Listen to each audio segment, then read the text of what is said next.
Hello and welcome back to Glen Ives Craft Design. My name is Chastity Ives, here bringing you two cards using the same techniques where I did some ink smushing with the Tim Holtz Distress inks, Lumberjack Plaid, Aged Mahogany, and Saltwater Taffy.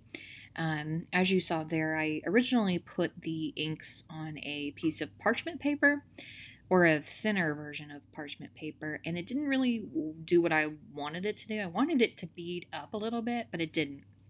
So I was like, okay, well then the piece of paper is useless. So I removed the piece of paper and then just took my inks, or sorry, it's worn lipstick, not saltwater taffy, sorry, and took those inks, smushed them on my craft mat here. And normally I'd want them to bead up, but I didn't have anything to make the water I sprayed bead up. So we just did what we could, and the results ended up being pretty good. So originally these cards were going to be teacher cards because I thought in my head, okay, apples are red, in my opinion, or at least a teacher apple is red. Well, after I started ink smushing these and looking at my craft mat here, I had a different thing that came into my head where I was like, this isn't what I was going for. So, in order to sort of save my project, I decided to make these Halloween cards, which, I mean, right on time, really. So, after ink smushing those and getting those dry in between different ink smushes, I took out some, I think, not antique linen, but just a brown distress ink, because I wanted the corners or the edges rather, to have a little bit more dimension than just the red background. I wanted it sort of to look distressed or aged.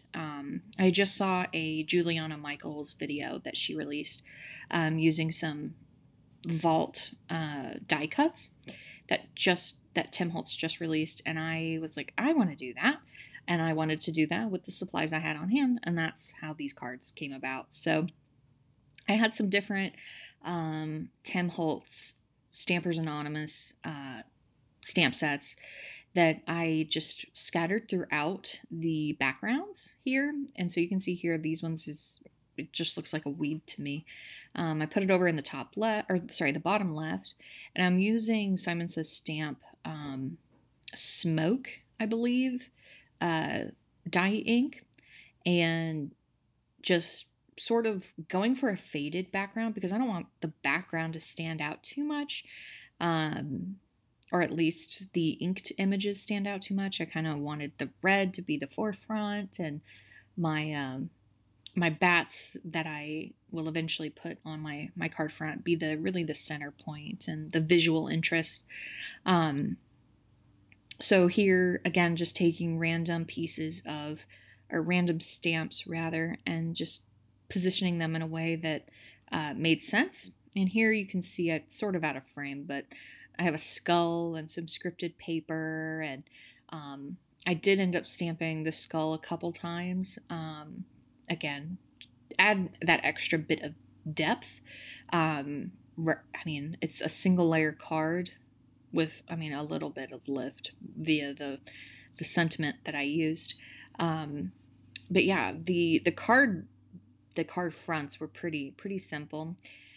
And here's where I thought, okay, well the top the top right corner with the spider web looks a little empty, so I added the spider on there, and I just thought that was just cute, and it'll eventually get covered up, which that's probably one of my biggest issues I have with mixed media and doing, tons of layers and whatnot, is I don't want to hide the background that I spent all that time doing, and I try really hard to just make it, to let go, and it's a little harder to do than I'd like in some cases, but the backgrounds really, they tickled my fancy, that's for sure.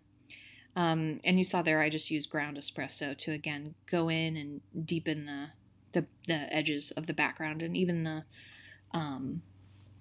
middle of the card front. And then I took some mica sprays and just shook them up, and then unscrewed the lid, and then just flicked um, the spray over my backgrounds. I think I used a spray stain, a hickory smoke spray stain, and then um, an orange and I forget. Oh, a Phantom Mist mica spray. And then for my sentiment, I used the Moon Made Me Do It stamp from Colorado Craft Company. And I was looking at this sentiment and I thought, oh, it's already in the image of a coffin. How cute. How helpful. Why don't I just make this that shape when I cut this out? Because it'll go perfect with the bats that I want to use. So to bring in the color onto the sentiment, I just took some of the Distress Oxides and inks and blended those on the background of my sentiment.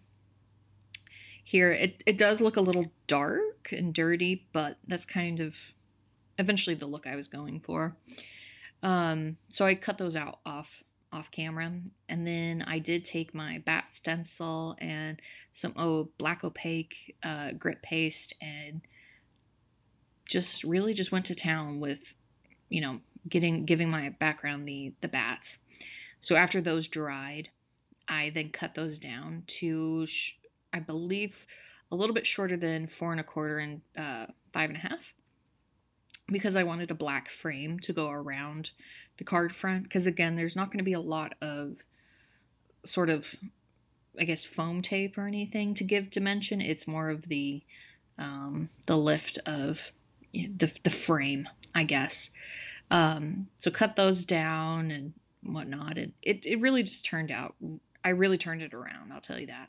I was really worried there for a minute that I wouldn't be able to to pull this off, but I did.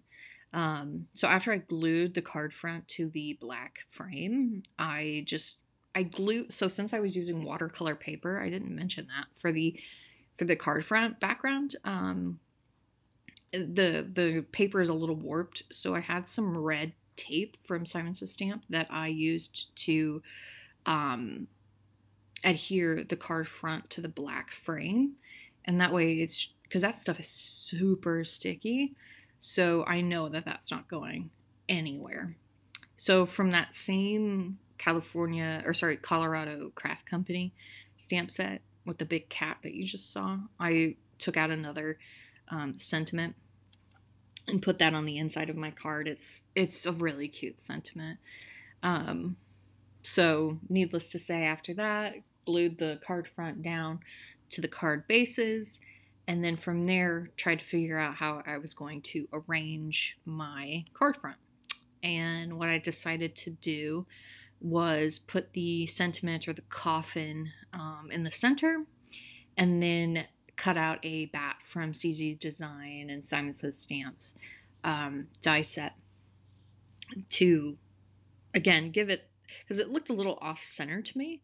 It looked left heavy, and in order to not make it so left heavy, I cut out those bats, stuck some black foam tape behind them, and then put them up in the top right corner. So again, it hides the spider, which is fine. But, in retrospect, I probably should have put it somewhere else. But, you live and you learn.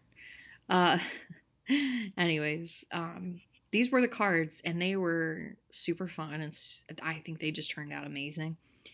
I did put these on my Etsy shop, so if you want to buy both of them, you can. But otherwise, that is the card project, and I hope you enjoyed, and let me know what you think down in the comments below. All right, see you on the flip side.